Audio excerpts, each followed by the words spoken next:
Mr. O'Connor. What is your real name? Malcolm X. Is that your legal name? As far as I'm concerned, it's my legal name. Have you been to court to establish that you are? I didn't have to go to court to be called Murphy or Jones or Smith. Excuse me for answering you this way. That's if all right. a Chinese person were to say his name was Patrick Murphy, you would look at him like he's insane, because Murphy is an Irish name, a European name, or the name that has a Caucasian or white background.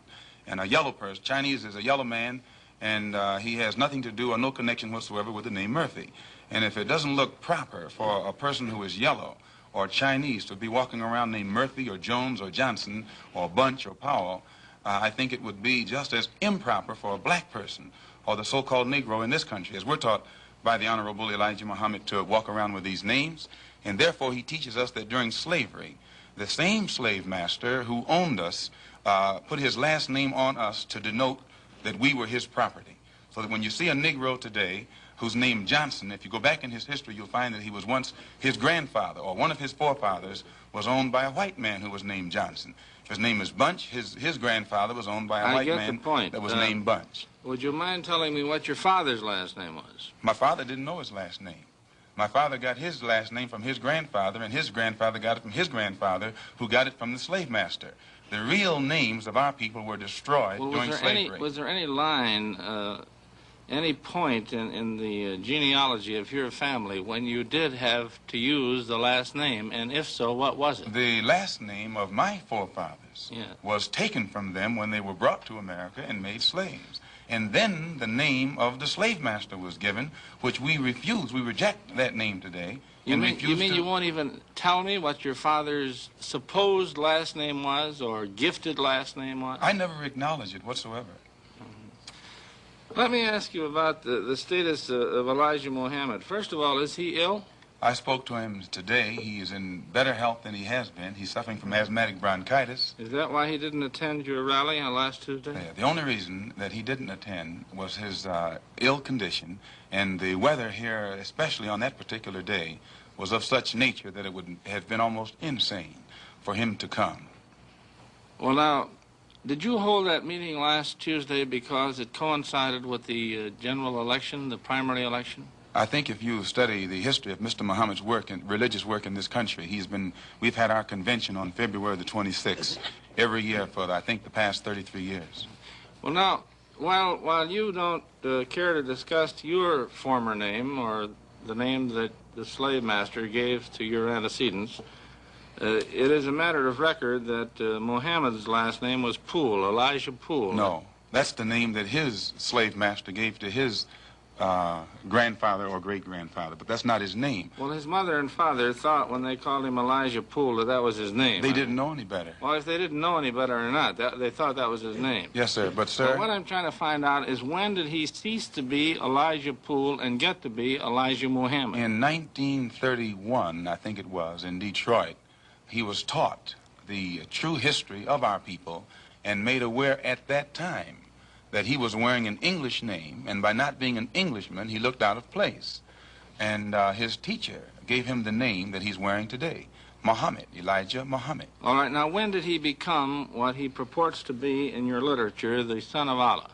I've never heard the Honorable Elijah Muhammad referred to as the son of Allah. The prophet of Allah. I've never heard him referred to as the prophet of Allah. What do you refer to him Messenger of Allah. All right, the messenger of Allah, and I appreciate the correction. Yes, he says that a prophet is somebody who predicts the future, and he's not predicting the future, whereas a messenger is someone who carries a message that has been given to him by one who authors that message. Well, now, who gave him the message, and to whom is it supposed to be delivered? Master W.F. Muhammad, the one who taught him, is the author of the message. He gave it to the Honorable Elijah Muhammad, which makes him the messenger.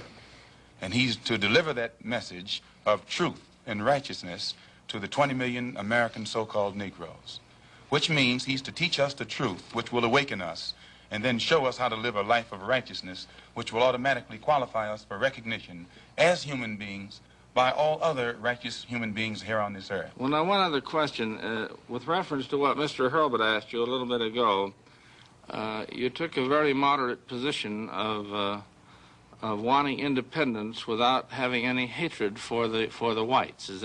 Do I understand that correctly? Hatred is not involved in it whatsoever. Well, I recall in a recent plane crash, I mean 2 or 3 years ago, or less than that, a charter flight on Air France in which a group of people from Atlanta, Georgia, were, as they say in the business, as they took off from Orly Field. And you were quoted at that time as expressing great gratification that this tragedy had occurred. Do you recall that? I recall it. What did you say? Do you remember? The press misinterpreted it and misrepresented it. What did you say? They said that it was made at a Muslim meeting. It wasn't. It was made at a rally of Negroes, Baptist, Methodist, Catholic, and otherwise in Los Angeles, who were rallying to protest the brutal shooting of 7 unarmed Negroes and what did you by say? heavily armed white policemen in the city of Los Angeles.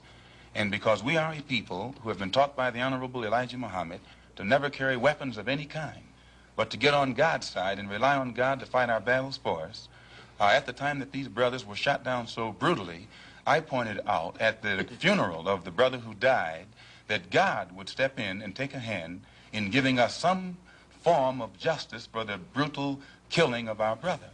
And when the plane crashed in France, I pointed out to the crowd at this rally that this was an act of God showing his wrath or complete resentment over the brutal form of injustice that had been inflicted upon our poor unarmed brothers. Were you saying that, or do you believe that? At that time, Dr. Billy Graham was in a crusade in Chicago, and the press, your papers here in this city, quoted Billy Graham of also saying that plane crash was an act of God.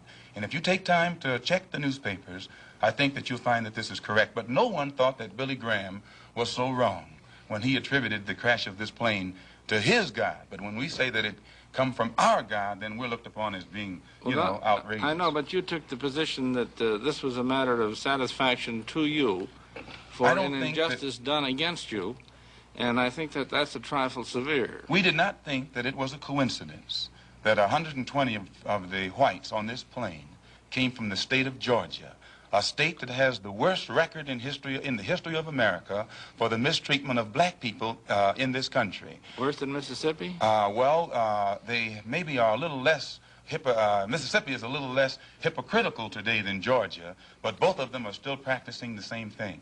Now the whites in Georgia bite Negroes with a smile, whereas they used to bite them with a growl. But they're still being bitten, and we don't think that it is any worse to be bitten with a smile than it is to be bitten with a growl. Mr. Calvert. While we're on the subject of Mississippi, what is your organization's position of what happened in Mississippi in the past 6 months? Such as what? Such as the James Meredith incident and the enrollment of him in the university. Well, the Honorable Elijah Muhammad wants justice for every one of the 20 million so-called Negroes. And to just take one Negro and stick him in college with the aid of 15,000 troops and at a cost of $6,000 is a disgrace. It's a waste of taxpayers' money. It's a farce. It's hypocrisy. Because if it's right for one Negro to be forced into that university, then every Negro in the state of Mississippi who is qualified has the same right to go to that university. And if the government is not ready and willing to enforce the right of every Negro in the state of Mississippi, then, in my opinion, sir, it's only hypocrisy to pretend that they are for justice by pushing one Negro in and blowing it up all over the world to make it look like they're solving the problem when millions of black people in that state are still going to segregated schools and getting an inferior education.